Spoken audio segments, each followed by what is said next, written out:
que nous disons là, libération du Congo, la dignité du peuple congolais. Les Américains disent we have to stay focus. On doit regarder le focus. Oui, quand vous voulez prendre une photo, pour que la photo soit bonne. Merci. Je vous en prie. Voilà. Charles. C'est pas un slogan creux, M. Fayulu? Ce n'est pas un slogan creux. Je suis venu ici, vous dites que vous étiez surpris de me voir ici. Je suis là, je continue le voyage sur les États-Unis. Je vais rentrer au Congo et on va en parler. J'ai fait une proposition de sortie de crise. Elle est là sur la table. Les gens prennent, ils ne prennent pas, mais c'est l'année de libération du Congo et nous allons travailler sérieusement. Et c'est pour ça que je demande aux Congolais de suivre ce mot d'ordre-là. C'est-à-dire l'année de libération du Congo, ça veut dire beaucoup de choses. Je demande aux Congolais de ne pas être éparpillés, de ne pas se... Donc, la façon dont on a parlé de la République démocratique du Congo, vous qui êtes un acteur politique assez important. Écoutez, ce que je peux dire, la vérité, c'est la vérité. La vérité est têtue, la vérité finit par triompher. On peut tout cacher. On veut cacher les choses sur la région des Grands Lacs. On parle de génocide. Oui, il y a eu génocide des Tutsis. Il y a aussi eu génocide des Hutus. Mais il y a surtout eu génocide des Congolais. Appelez ça comme vous voulez. Il y a les génocides des peuples nandais. Il y a des massacres au Congo. Ce qui m'intéresse, c'est quoi?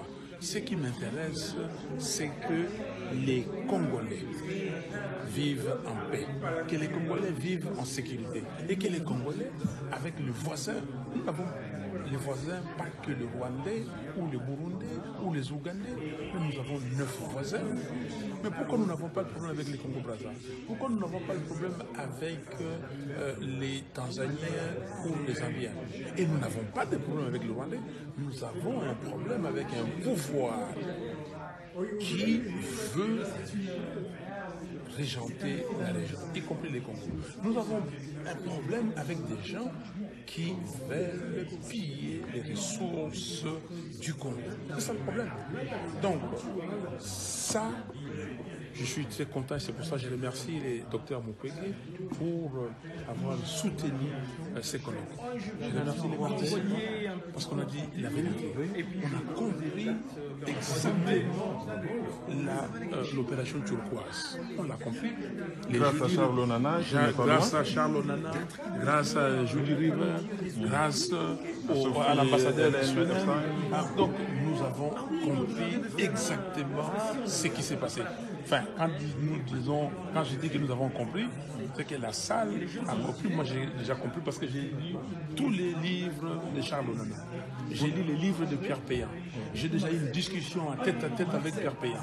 Parce que les questions qui concernent mon pays, j'essaye, comment dire, de me former davantage et de chercher la vérité. La vérité est là. La vérité est qu'il y a quelqu'un qu'on veut encenser, c'est-à-dire M. Kagame, et pour dire que lui, c'est le champion. Comment il doit être un champion et régenter les ressources du Congo? Comment Kagame doit décider de ce qui doit se passer au Congo? Ça, alors quelqu'un a accepté, et c'est pour cela ces colloques ne doivent pas être les derniers. La vérité commence à sortir, et il faut faire tout pour que cette vérité soit répandue dans le monde entier. Alors, il y a quelque chose qui nous a surpris, on ne l'entend jamais de vous. Aujourd'hui, vous avez dénoncé clairement l'accord 4 d'Addis Abeba. Non. Vous avez parlé clairement de Kagame, vous avez parlé clairement de l'occupation, et vous avez dénoncé certaines choses. La dichotomie, c'est que, d'un côté, vous comprenez bien ce qui se passe, vous vous êtes documenté, vous savez mieux que quiconque peut-être ce qui se passe au pays, mais la solution que vous proposez semble ne pas être efficace. Non, mais écoutez, comme on dit, mon peuple périt faute de connaissances. Mais Charles Onana écrit depuis longtemps, parce que les gens ne veulent pas lire, quand vous leur demandez. Quand l'accord cadre d'Addis Abeba est sorti, tout de suite, j'ai organisé une conférence débat à Kinshasa. J'ai organisé une conférence débat à Kinshasa au niveau de la dynamique. À l'époque, on s'appelait dynamique de l'opposition. Pour dire que c'est la mise sous tutelle du Congo. On ne peut pas accepter ça. Nous avons récusé cet accord 4. Et nous continuons à récuser. Mais il faut que les gens se documentent et qu'ils suivent aussi ce que les autres font. personne ne peut se dire qu'il est le héros. Nous avons un héros national. Lumumba, il est mort, il est mort. Nous tous, aujourd'hui, nous travaillons pour que le Congo aille de l'avant et chacun apporte la pierre à la construction du monde. Nous avons la chance. Il y a tous ces journalistes, tous ces chercheurs, tous ces gens qui nous aident. Et nous devons tirer profit de ça et que nous, Congolais, que nous puissions nous mettre ensemble pour dire ce système-là doit partir. J'avais dit à la communauté internationale, la ligne rouge n'était pas M. Kabila. La ligne rouge, c'était le système Kabila. Aujourd'hui, le système Kabila est là parce que Félix Tshisekedi fait partie du système Kabila et ça continue. Mais il faut que ces systèmes-là partent. C'est tout. Il faut trouver le moyen. Mais si nous ne nous mettons pas ensemble, si nous ne nous organisons pas, le système Kabila continue. Et Martin Fayoulou s'estime être cet homme-là qui va conduire le peuple à bouter hors d'état de nuire à ces systèmes. Fayoulou, c'est l'homme que le peuple congolais a élu à 62,11% à l'élection présidentielle du 30 décembre 2018. Et jusqu'à présent, le peuple m'a donné ce soutien-là. Je continue. Donc, je continue avec eux. Ils m'ont donné tous ces qualificatifs. En vous demandant les armes aussi en même temps. En me demandant... le terrain de la polémique, pas sur le terrain de la discussion byzantine. Je les amène sur le terrain de la science. Il n'y a pas de science sans questionnement. Et ce qui leur pose problème, c'est le questionnement. Voilà, et ils disent que vous avez défendu vos thèses et doctorats dans une université d'extrême droite, Lyon 3. L'université, j'ai fait mes études à la Sorbonne. Je les ai achevées à Lyon 3, deux très grandes universités françaises. Alors, ils auraient peut-être voulu que j'aille faire ma thèse doctorat dans une petite université parce qu'ils ont essayé de se battre pour que ça... Bon, finalement, écoutez, mon jury était quand même un jury international. Il y avait un professeur américain, des professeurs français, un commandant des casques bleus de l'ONU. Ma thèse a été soutenue publiquement. La démonstration a été faite avec félicitations du jury. Non mais, enfin, s'ils avaient pu dire que je n'ai aucune compétence, ils allaient le dire. Donc je me rends compte qu'en fait, ils n'ont pas d'arguments, ils n'ont pas d'arguments sur le terrain scientifique, ils ne veulent pas le débat scientifique, mais ils passent leur temps à attaquer l'individu, à attaquer la personne, comme ils attaquent toutes les personnes qui leur posent problème, dès lors où il y a questionnement, où vous apportez les preuves de la falsification de l'histoire telle qu'elle est racontée. Et comme on a un grand projet de faire une grande conférence, une grande interview avec vous et parler notamment de ce qui est arrivé à Jacques Matan de la BBC qui vous a interviewé, pour terminer, où est-ce qu'on peut trouver l'ouvrage? Parce que apparemment M. Fayoulou a eu du mal à le trouver à la FNAC. Oui, M. Fayoulou a eu du mal, beaucoup de gens ont du mal, on cache le livre, on ne veut pas qu'il soit à la disposition des gens, ça veut dire qu'il y a un problème. Non, je ne peux pas ne pas parler de ce qui est arrivé à Jacques Matan. Jacques Matan m'a interviewé au mois de novembre.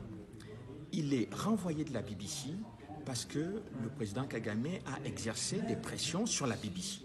C'est quand même effrayant de constater qu'une grande chaîne comme la BBC accepte de courber les chines devant un dictateur rwandais.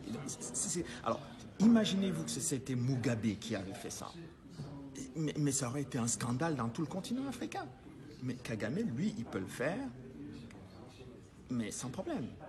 Alors qu'il n'a pas le même curriculum vitae criminel que M. Mugabe. Et il est aujourd'hui quelqu'un qui est réputé avoir quand même participé au massacre de millions de gens et dans son pays et chez les Congolais. Donc, je pense que je les gêne sur le terrain de la science, je les gêne sur le terrain de la démonstration et de l'argumentation.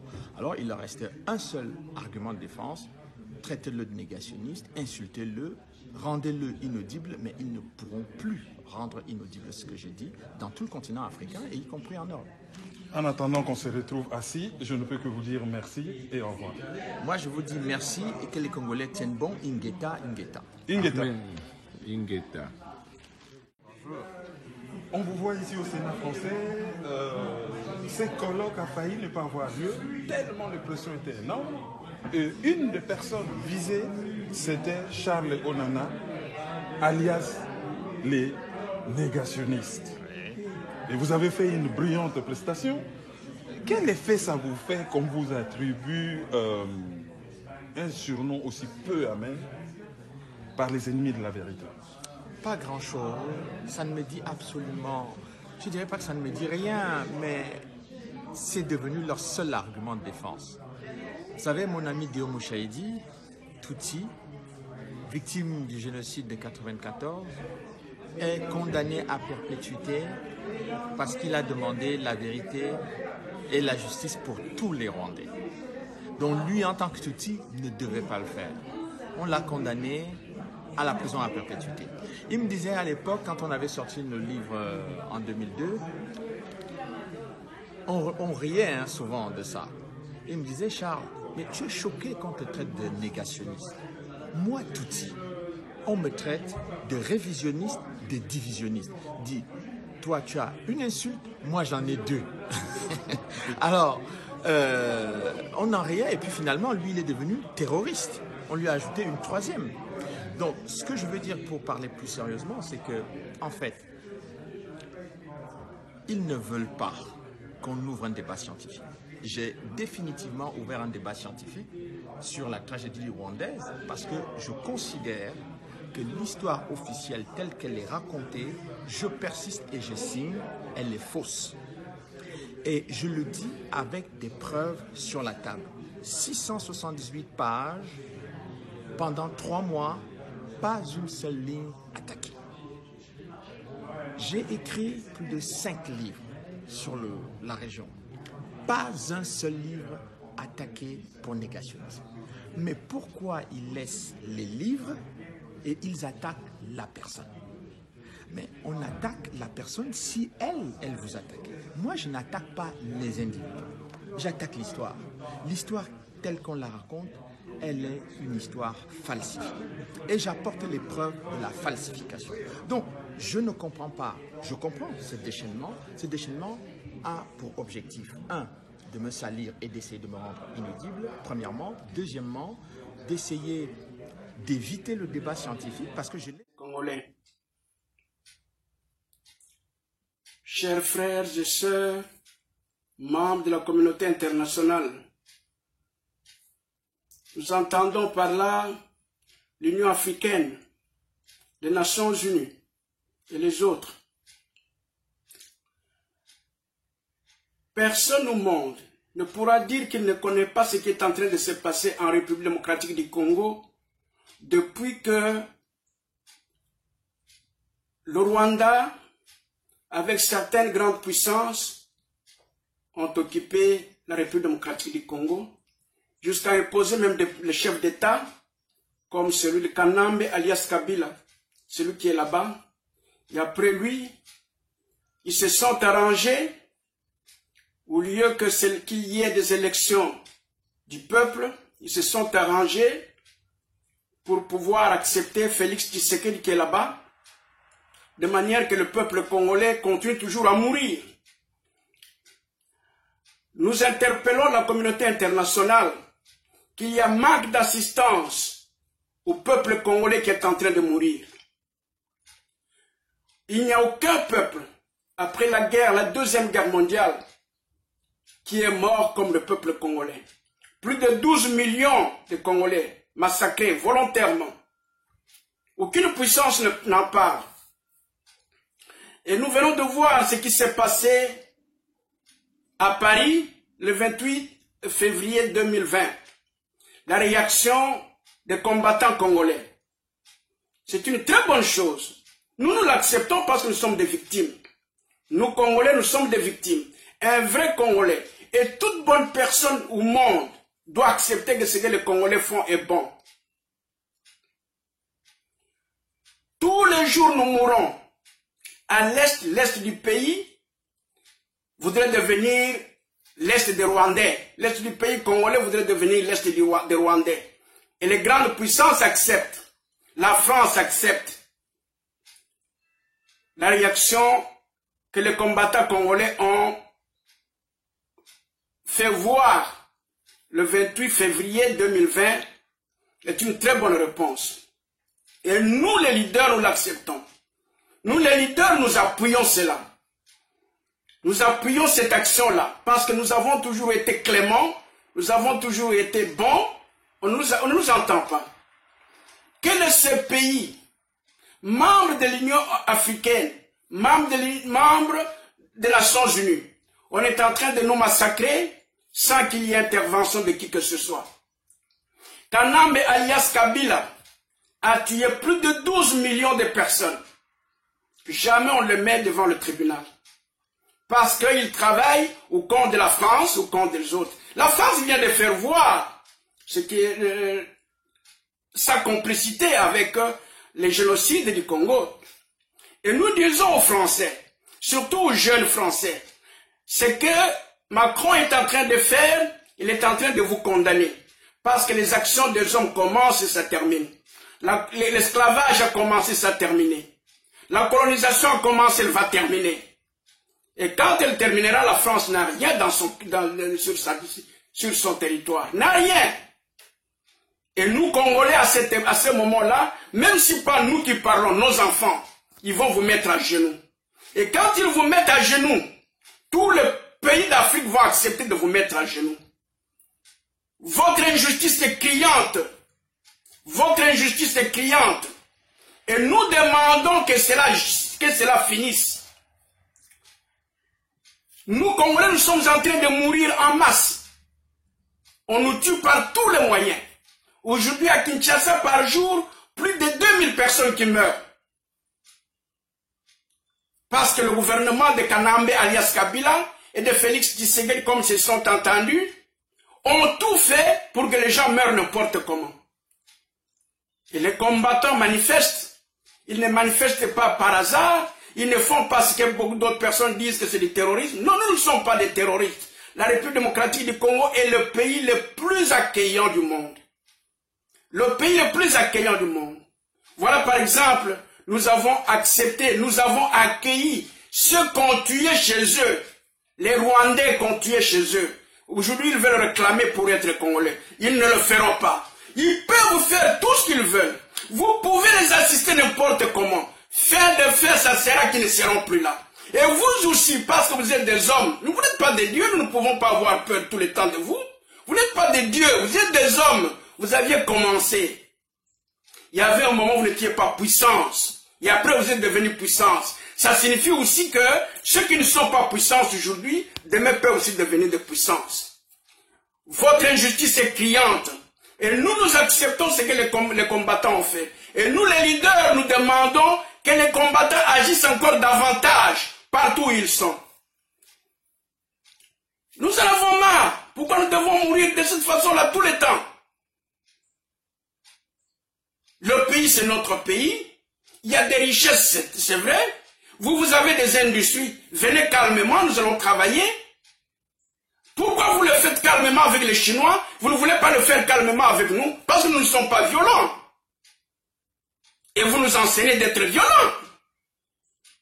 Peuple congolais, n'ayez peur de personne. C'est notre pays. Nous devons lutter pour notre pays. Nous devons lutter pour notre pays. Le mal qu'il y a en République démocratique du Congo, les églises sont devenues des grands artisans de la colonisation. Les églises disent les églises au milieu du village. Une église qui se dit église au milieu du village, c'est une église colonialiste, c'est une église esclavagiste. Elle doit disparaître en République démocratique du Congo et elle doit disparaître en Afrique. Les églises véritables doivent participer à 100% à toute la vie de leur pays, la politique y comprise. Si des évêques, des prêtres, des imams, des pasteurs veulent devenir des chefs d'État ou des ministres ou des sénateurs, ils doivent le devenir. Il n'y a aucune loi qui nous refuse de travailler dans la politique. Aucune loi. Je répète toujours aux Congolais et aux Africains que c'est en 1905 que la France, qui était la grande puissance à cette époque, a connu ce problème. voulait toujours nous massacrer, nous les Noirs, parce que c'est nous la cible de la communauté internationale. Et les jeunes prêtres étaient mécontents, ils voulaient manifester, c'est ainsi qu'on a fait partir les églises du pouvoir. Nous, nous sommes de Noirs, et nous sommes des Africains, nous sommes des Congolais. Nous n'avons plus rien à voir avec les chartes colonialistes. Nous, les églises, devons participer au pouvoir, nous devons participer à la politique de nos pays. Et une église qui participe à la politique du pays, et qu'on voit que ces gens sont corrompus, c'est une église qui doit disparaître. Parce que l'homme d'église, quand il arrive quelque part, il doit y avoir l'ordre, il doit y avoir l'amour, il doit y avoir la justice. C'est pour cela qu'on a peur que les gens de l'église fassent la politique. Moi, je vous le déclare que nous, les Congolais, tous les Congolais qui sont membres d'église, les membres du clergé, quand vous entendez votre église, vos autorités vous dire que vous êtes une église au milieu du village, sachez bien que vous êtes des colonialistes, des esclavagistes. Si vous voulez y rester, vous y restez. C'est-à-dire vous êtes esclavagistes. Mais sinon, nous devons sortir de cet esprit-là. Nous devons sortir de cet esprit. Alors, quel est le message que je donne aujourd'hui? C'est que ce qui s'est passé à Paris, c'est une très bonne chose et le monde entier nous a entendus. Ce qui est en train de se passer avec notre frère Mukuna, le pasteur Mukuna, c'est une très bonne chose. Il y a le feu à Kinshasa, il y a le feu à Paris, et nous aussi ici à Washington, je demande que tous les Congolais qui veulent vraiment libérer le pays, qu'ils s'associent à nous. Notre numéro de téléphone 240 476 52 80. Le WhatsApp est là. Nous devons nous réunir. Nous avons un programme. Nous avons déjà fait un calendrier pour rencontrer les sénateurs américains. Nous devons rencontrer les sénateurs américains tous, démocrates et républicains. Nous devons tous les rencontrer. Comme cela, nous allons poser le problème du pays. Pourquoi nous devons mourir dans notre propre pays? Pourquoi nous devons tout perdre au profit des étrangers? Pour quelle raison? Dans tous les cas, ce matin, c'était pour que je puisse dire bravo aux combattants du Congo qui sont en Europe et continuer toujours à agir ainsi. Ne vous organisez pas de façon formelle, parce que sinon on va vous déranger davantage. Restez comme vous êtes là-bas et continuons les actions. Nous les leaders, nous sortons, on nous voit. Nous sommes bien connus. Aux États-Unis, quand vous êtes aux États-Unis, vous avez le social, on vous connaît. Nous sommes en train de lutter pour notre pays. La République démocratique du Congo doit être libérée. Et nous devons être libres. Nous devons diriger ce pays-là nous-mêmes. Félix, c'est le président des Rwandais. Quelqu'un qui est en train d'embrasser ceux qui nous ont tués en millions. Vous les Occidentaux, vous pouvez embrasser les agents d'Osama Ben Laden. Vous les Occidentaux, vous pouvez embrasser tous ces gens-là qui font du terrorisme contre vous. Si vous ne le pouvez pas, pourquoi vous devez nous obliger, nous, d'accepter Félix qui embrasse le terrorisme de Kanambe Kabila, de Kagame et de Museveni? Nous ne pouvons pas l'accepter. Nous ne l'accepterons plus jamais. Vous pouvez faire tout ce que vous voulez, nous ne l'acceptons plus jamais. C'est pour cette raison-là que nous sortons et nous vous faisons voir que nous, les leaders, nous sommes là.